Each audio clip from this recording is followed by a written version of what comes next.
Ah, the Prussian Empire, where men wore more medals than common sense, and where sexual daring wasn't just in the bedroom, it was practically state policy.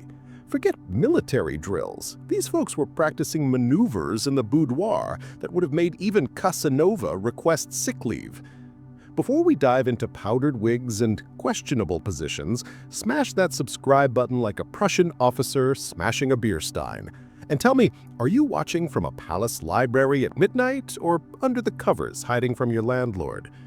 Picture Berlin, early 18th century, a city still figuring out whether it wants to be a stern Protestant stronghold or a licentious playground. Spoiler alert, it chose both. The Prussian aristocracy believed discipline was for soldiers, not for sheets. Behind those high collars and goose-step parades, you had a society obsessed with the riskiest kind of intimacy, dangerous, medically unadvised, and occasionally fatal.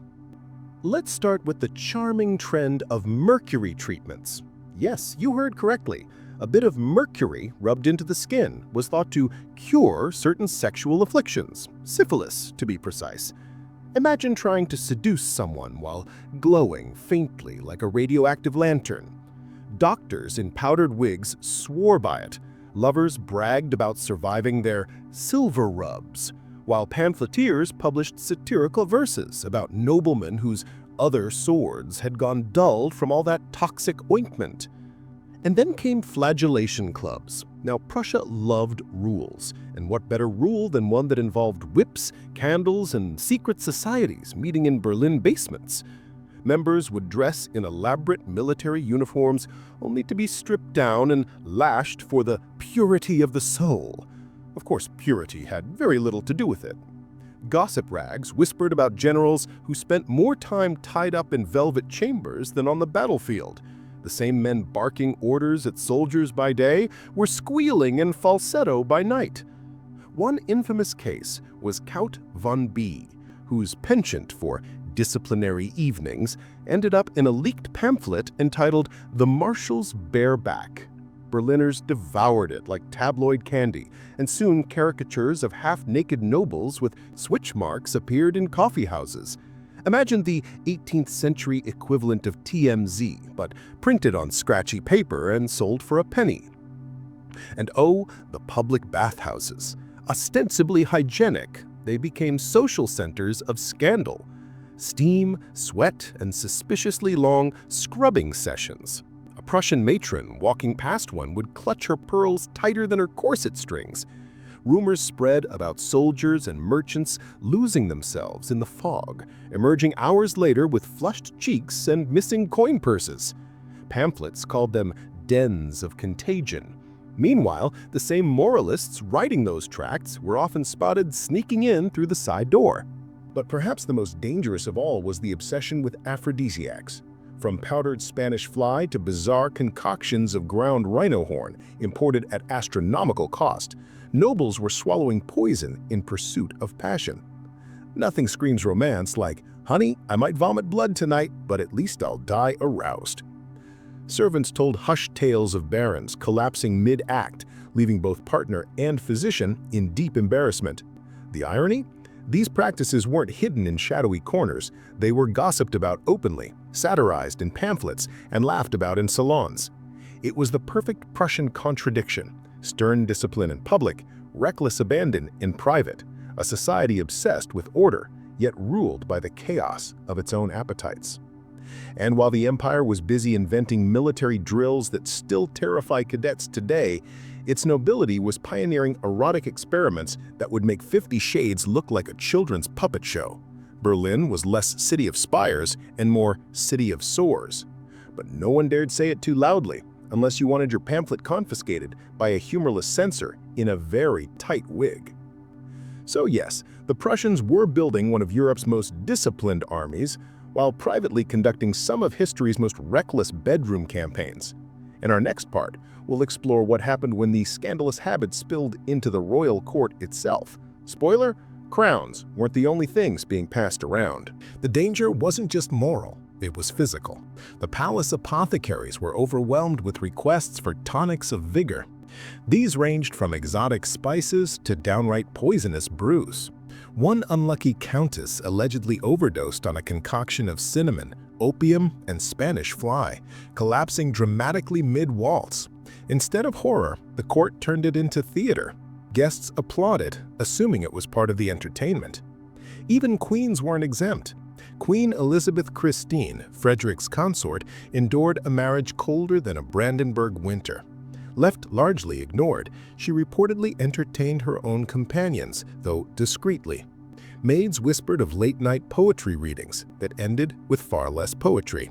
Satirists nicknamed her the Silent Liar, suggesting that while Frederick played his flute, Elizabeth found other instruments to tune. Of course, no scandal spread faster than through the servant network. Footmen, chambermaids, and cooks were the TMZ of the 18th century. A spilled goblet here, an overheard moan there, and by sunrise the entire palace knew who was sampling forbidden delights. Servants sold stories to pamphleteers who printed gleeful headlines like "Cupid's in Uniform, His Majesty's Secret Parade." Copies were smuggled through taverns faster than contraband gin. The hypocrisy was delicious. In public, the court thundered about morality, loyalty, and Protestant virtue. In private, it indulged in powdered fantasies that made Versailles look tame. To the average Berliner struggling to afford bread, the palace was less a seat of government and more an endless masquerade of silk sheets and dangerous tonics. Unless you think this was just idle gossip, foreign ambassadors regularly reported these escapades back to their capitals. British envoys wrote snide letters describing Prussia's theatrical vices, while the French, never to be outdone, sent back tips on spicing things up. The result? A royal court equal parts drill yard and boudoir, discipline by day, decadence by night. So yes, the Prussian royals perfected the art of ruling with one hand on the scepter and the other reaching for something far less ceremonial. Next time, we'll descend from the palace to the barracks, where soldiers found shockingly creative ways to boost morale. If the Prussian palace was Europe's silk-draped theater of indulgence, the barracks were its grittier, sweatier sideshow. Military discipline was the state's religion, but beneath the clatter of muskets and the stomp of boots, soldiers carved out their own rituals, ones that could scandalize even the boldest Berlin coffeehouse gossip. Prussia's obsession with creating the perfect soldier meant endless drills, rigid diets, and sleeping in quarters so tight you could smell your comrade's breakfast from the night before. But proximity breeds creativity, and the barracks became a playground for dangerous sexual experiments dressed up as bonding. Take the infamous Lange Carols, the giant grenadiers recruited by Frederick William I. These men, often over 6 feet tall in an era when 5'5" was average, were paraded like circus attractions, but gossip hinted that the king's fascination wasn't entirely military. He surrounded himself with towering specimens, doted on them like prized horses, and, according to whispers, enjoyed inspections that had little to do with muskets.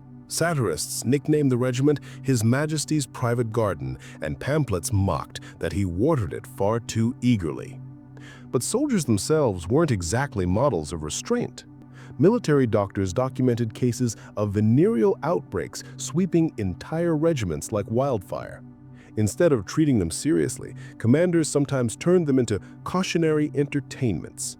Picture a captain parading infected men before recruits as a living sermon. It was grotesque, humiliating, and about as effective as telling teenagers not to touch the red button. Spoiler, they touched it anyway. Brothels flourished near every garrison town, tolerated by the crown as a necessary evil. Some were semi-official, practically stamped with royal approval. Prostitutes were examined by army surgeons, an early, bizarre version of quality control. Yet, as reports show, these inspections were cursory at best. One Berlin brothel became so notorious for infecting grenadiers that locals nicknamed it the Barracks Annex. Still, lines of soldiers formed outside its door, ready to risk more than just their pay. And then there were the hazing rituals. New recruits were forced into elaborate initiation games involving nudity, mock marriages, and often painful stunts. One record from 1760 describes recruits tied together and whipped through the barracks for the amusement of their comrades.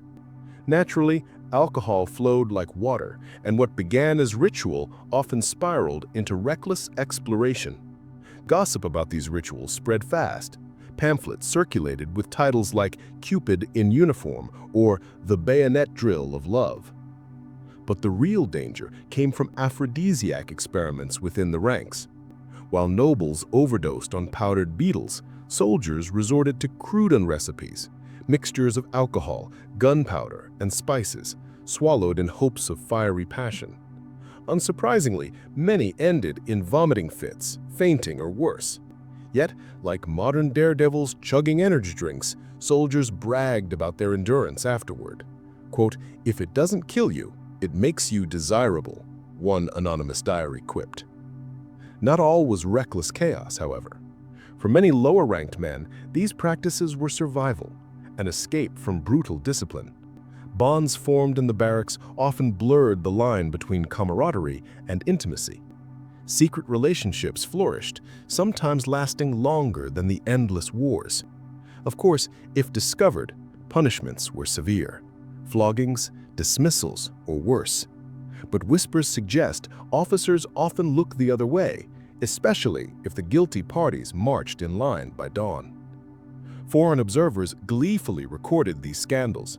A French envoy mocked that Prussia trains its soldiers by day and its satyrs by night.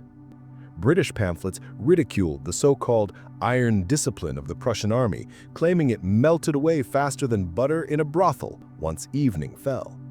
And Berlin commoners? They bought every satirical engraving, snickering over images of grenadiers caught mid-romp. It was the perfect paradox. The same army that terrified Europe on the battlefield was mocked at home as a breeding ground of dangerous appetites. Discipline and decadence marched side by side, each feeding the other. Soldiers risked not only bullets, but also diseases, punishments, and the ridicule of an entire capital. So yes, the Prussian barracks weren't just echoing with musket fire. They were humming with scandals too loud for even the tightest censor to silence. In our next part, we'll leave the soldiers' quarters and enter the salons, where intellectuals mixed philosophy with passion and scandal became an art form. If barracks were a crucible of sweat and reckless bravado, the salons of Berlin and Königsberg were their mirror opposite, candle-lit arenas where scandal wore silk gloves and whispered in Latin. Here, philosophers and aristocrats debated morality by day, then gleefully ignored it by night. The Prussian Empire was not only a land of muskets, but also of metaphysics, and somehow those two collided in the boudoir. The intellectual elite prided themselves on restraint, reason, and Kantian duty. But irony has a sense of humor. The same men who preached virtue in public often hosted midnight gatherings where experiments blurred the lines of philosophy and passion. Imagine Immanuel Kant lecturing on categorical imperatives by day, while pamphlets mocked his disciples for categorical indulgences after hours. One wag in Königsberg quipped, "The critique of pure reason is fine, but the critique of impure passion sells better." Copies sold out faster than hymnals. Berlin's salons became stages for elaborate masquerades, where nobles, writers, and officers mingled under the flimsy excuse of literary evenings. Behind closed doors, costumes were swapped for something less constraining. Attendees experimented with role-play, adopting personas from Roman senators to mythological gods. One scandalous account describes a general dressed as Jupiter, surrounded by courtesans as nymphs, striking menacing poses while lightning was simulated with sparklers. Witnesses claimed he nearly set the curtains ablaze. Women of the elite were no mere spectators. Aristocratic ladies, often trapped in loveless dynastic marriages, turned these salons into playgrounds of subversion, with powdered hair towering like architecture and gowns stitched tighter than a banker's purse. They embraced games of seduction that mocked the rigidity of court life. Anonymous diaries from Berlin society tell of circle games, where poetry was recited, forfeits were given, and dares escalated until propriety drowned in champagne. Pamphleteers devoured these stories. One notorious print, titled "The Mask of Reason," depicted Prussian nobles with half-masks, one side stern and virtuous, the other leering and intoxicated. Street hawkers sold them by the hundreds, and rumors swirled that even the Queen's ladies-in-waiting hosted philosophical suppers that ended with far less philosophy than advertised. But the danger was not only reputational. Just as soldiers risked disease, the salons flirted with more insidious risks, secret societies, and political suspicion. Authorities feared that erotic masquerades doubled as breeding grounds for sedition. After all, if one could mock marital duty, why not mock the crown? Police spies infiltrated salons, reporting not only on pamphlets read, but also on garments discarded. Files survived describing an evening of moral decay disguised as wit. The hypocrisy was delicious. By day, Frederick the Great himself cultivated the image of a philosopher king, corresponding with Voltaire and celebrating reason. By night, he was rumored to keep a coterie of handsome young musicians and officers, entertaining them with wine, music, and improvised plays that no censor would dare approve. The king's private taste became fodder for gossip across Europe. Satirical engravings in Paris gleefully depicted him as a shepherd surrounded by his flock. It was a delicate dance, intellect providing the excuse, indulgence providing the fuel. For every pamphlet denouncing corruption, another mocked the denunciation itself. And Prussians, ever disciplined on parade grounds, revealed an astonishing appetite for disorder once the candles burned low. What made it dangerous wasn't just the physical risk, but the intertwining of desire with politics, philosophy, and power. The salons blurred categories so thoroughly that no pamphleteer could keep up. They were places where marriage vows, political oaths, and philosophical principles were all broken with equal enthusiasm, and often in the same evening. So yes, Prussia could march in lockstep at noon and fall into satin chaos by midnight. And if you thought philosophers were immune to scandal, wait until you see how monarchs themselves turned pleasure into statecraft. That's where we're headed next. If Prussia's salons were playgrounds of satin and satire, its monarchs elevated scandal to an institution. Kings were not merely rulers, they were tastemakers of transgression, setting the tone for what the court could get away with. And make no mistake, what the monarch desired often became the fashion, no matter how dangerous or absurd. Take Frederick William I, the so-called Soldier King. To history books, he is a paragon of discipline, obsessed with tall grenadiers and efficient bureaucracy. To gossip, however, he was a man whose fascinations bordered on fetish. His regiment of long carols, towering soldiers often imported like exotic animals, was more than a military spectacle. Whispers suggested the king adored their size in ways that extended far beyond battlefield utility. Pamphlets in Berlin nicknamed the grenadiers the King's Garden, with insinuations that he watered his plants rather too fondly. Then came Frederick the Great, philosopher king and self-styled enlightened monarch. To the world, he was Voltaire's correspondent and the champion of culture. To his courtiers, he was a man with very particular tastes. Surrounded by a coterie of handsome young musicians, officers, and artists, Frederick blurred the line between patronage and personal indulgence. His preference for keeping talented young men close was so notorious that satirists in Paris gleefully produced engravings of him as a shepherd surrounded by an eager flock. But what made royal indulgence dangerous was its fusion with politics. A monarch's bed was not only a private space, but a throne of influence. Lovers could, and did, shape decisions, promotions, and even treaties. The danger was not just scandal. It was statecraft leaking into sheets of silk. One ambassador in 18th century Berlin wrote in frustration, "One must charm not the king's ministers, but his favorites, if one wishes policy to move." The royal court became a stage where sexual intrigue was indistinguishable from diplomacy. Ladies of honor competed with handsome officers for proximity, gifts, and influence. A misplaced glance could cost a pension. A well-timed sigh could gain a title. Berlin's printers seized on this, flooding the city with satirical engravings of courtiers bowing at bedroom doors instead of throne rooms. Meanwhile, physicians recorded the physical consequences. Royal patronage of musicians and soldiers often carried with it outbreaks of disease, carefully hushed up by the palace, but whispered loudly in the streets. The court's attempts to control gossip only made it spread faster. One cartoon, titled The King's Secret Orchestra, showed courtiers playing violins while scratching themselves furiously, a crude but memorable satire. Danger also lurked in hypocrisy. Frederick the Great's own writings condemned moral weakness and celebrated discipline, yet his knights suggested otherwise. Nobles followed suit, preaching austerity while living decadence. The dissonance fueled pamphleteers who mocked Prussia as a nation where discipline marched at noon, but desire ruled by dusk. By the 19th century, later monarchs inherited this paradox. Wilhelm I kept his indulgences discreet, but Wilhelm II was another matter. His reign exploded with gossip about close male companions, friendship circles, and suggestive letters that no censor could fully contain. The Kaiser's militarism and moral posturing were endlessly mocked against the backdrop of these rumors. In one biting cartoon, Wilhelm was drawn in full uniform surrounded by young officers, captioned, "The army obeys his every command, on and off the parade ground."